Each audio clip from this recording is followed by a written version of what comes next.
Hello, college biology students. We are going to begin our chapter on cellular respiration. So this is all about energy. So the main theme here is energy, kind of where cells get it and how it's obtained through the nutritional components of what's taken into an organism and so forth. So in this first part, we're going to explain a little about how energy moves through cells and how organisms obtain that energy. So this little diagram here just gives a quick little show of kind of where that cellular respiration occurs in the mitochondria. We're going to talk a lot about ATP, so that comes up over and over again. We are going to be concentrating on cellular respiration. It is very much the same whether we're talking about plant cells or animal cells. But this whole flow of energy really does come from the sun. Plants harvest that energy from the sun, and both plants and animals break down some of that energy, and it's used for cellular respiration. So we're going to talk about that process. Just remember when you, probably ninth grade physical science and maybe even before that, you talked about the laws of thermodynamics, which state very clearly energy is neither created nor destroyed. It simply transforms from one form to another. We do lose some energy as heat in processes. This is the classic potential energy, the boulder at the top of the cliff. And as it rolls over the cliff and down, there is some air friction, which causes some heat. So there is some energy that, is lost as heat. But that potential energy, most of it converted to kinetic energy or energy of motion as that boulder falls, and so forth. So that's that conversion we talked about. And then the second law of thermodynamics, some energy is lost as entropy or disorder increases. So we say that in the universe that entropy or disorder is constantly increasing, and so that does have an effect on energy. We're really not going to talk a lot about that here, but I just wanted a quick review. I think these are mentioned in your book. And one process that I really wanted to talk about was that this making of the ATP. So we have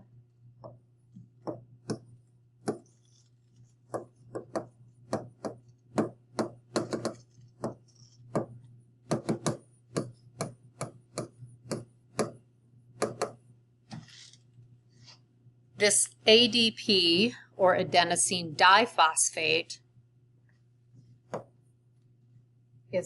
is converted into or changed into ATP,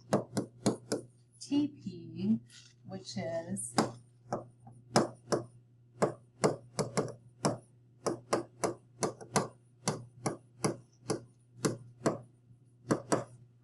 adenosine triphosphate. So that energy molecule in the cell, that ATP, so this really is the energy molecule in the cell made in the mitochondria. We're going to talk about that process in a lot more detail. But this, imagine this ATP, so this adenosine and then triphosphate, I guess I would say that's the adenosine, and then we have 3 phosphates connected to that. Each of these phosphates, think of them almost as little energy carriers. So here's some energy, here's some energy, here's some energy. And we can actually, ATP gives up one of these phosphates, one of these little energies, and that process is called phosphorylation. That phosphate is going to go attach to something else and provide energy to another molecule. That's kind of it in a nutshell. When that happens, of course, my ATP now bumps back down to become ATP. ADP again, and it's going to take some energy to build that back up. So that's kind of how that ATP becomes energy to fuel cellular processes. So remember when we talk about organisms and how they obtain energy, so they are either autotrophs or heterotrophs.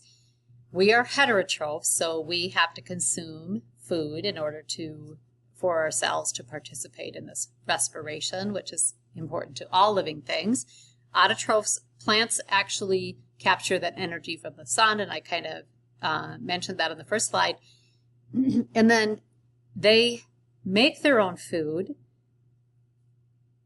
but then they also break it down in the same process in their cells as we do. So all organisms use that cellular respiration to extract energy from organic molecules, whether they take those molecules in by eating or they make those molecules through photosynthesis. And as you will see as we move through this, there's many cellular processes or many chemical reactions that happen through this process of cellular respiration. You do not need to write this down, but I just want to kind of mention this. So again, this takes place in the mitochondria. There's a lot of, giving up electrons and becoming charged and gaining electrons and so forth. So we'll kind of look at some of those intermediate and carrier molecules as we move through this process.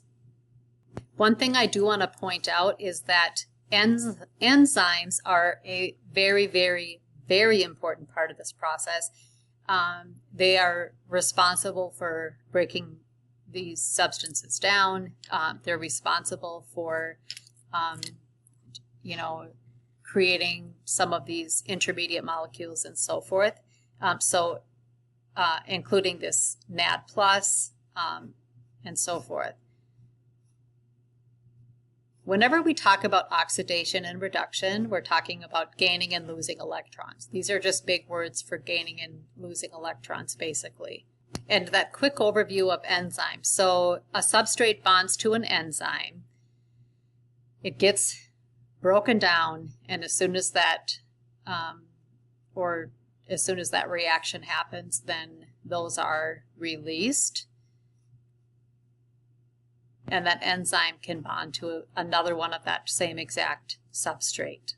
So those intermediate molecules are important. As we look at this equation for aerobic respiration, we have glucose, some oxygen that's breaking down. We have carbon dioxide as a byproduct, actually water as a byproduct as well. The ultimate goal here is this energy in the form of ATP.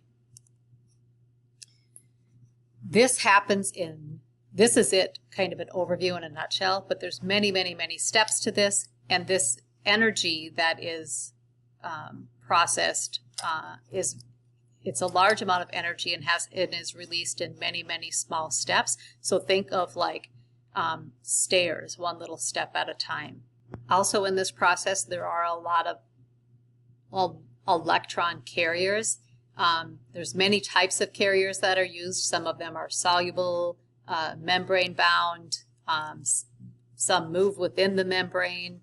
But all carriers are easily oxidized and reduced. So they easily gain and lose electrons and pass electrons. And we're going to talk about that electron chain and how important that is in the actual manufacture of ATP. And the ultimate goal is making that ATP. The reason that ATP is so important is because all those cellular processes that require energy in the form of ATP. So that means things like